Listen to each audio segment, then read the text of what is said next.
来，好了，盖子啊，加入，对，太棒了。好了，看球 TQ 吼，啊，你 TQ 啊就好哦。哎呀，爷就点的呢，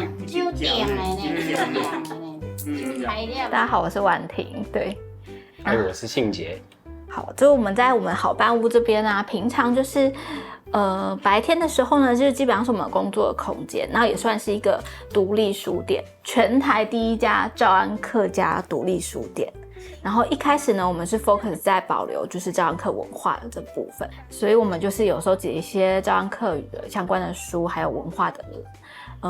绘本。那后来呢，我们就开始就是慢慢的串联在地的长辈跟小朋友，我们也做了一些在地的走读啊，跟调查。那会发现这边的小朋友其实很多就是隔代教养或者是比较弱势的孩子，所以我们想说这个空间除了是一个工作场域之外，书店场域之外，还可以跟小朋友一起有做一个互动，所以就会把小朋友再拉进来，我们在楼上做一个客服跟上课的空间。那这个空间呢，最主要就是星期三下午我们会有一些食农的课程，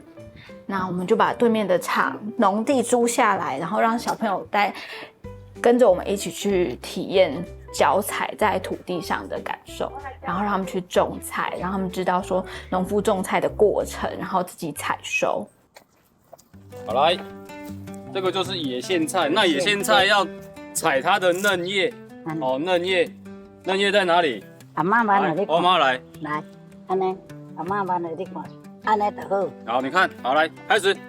安尼就好。跨过去那边这里，来，这边都是这个，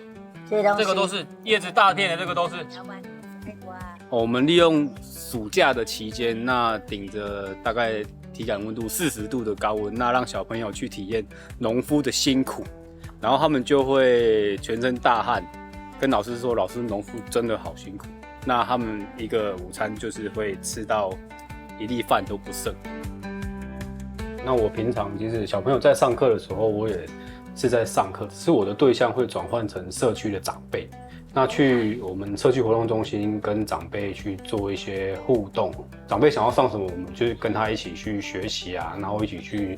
一些互相成长的一个过程。那之后等小朋友下课之后，才会去教室帮小朋友就是教他们一些写功课啊，或者是一些品德教育的部分。那等他们功课都写完之后，我们才会再让他们学习一些不一样的课程，就是在课程之外，让他们可以在课程之外找回一点自信心。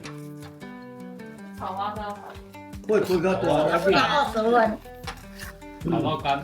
20万。觉得应该就是细水长流吧，因为这是一个很长期的一个陪伴，这并不是一个短时间陪伴就可以看到成长的过程。对，这可能是10年、20年的一个陪伴的过程。然后你会看到小朋友长大，可能脱离国小到国中到高中，还会想要回来这个地方，然后继续跟我们一起互动跟学习。这也是我们目前想到的一个之后会一直持续做下去的一个动力。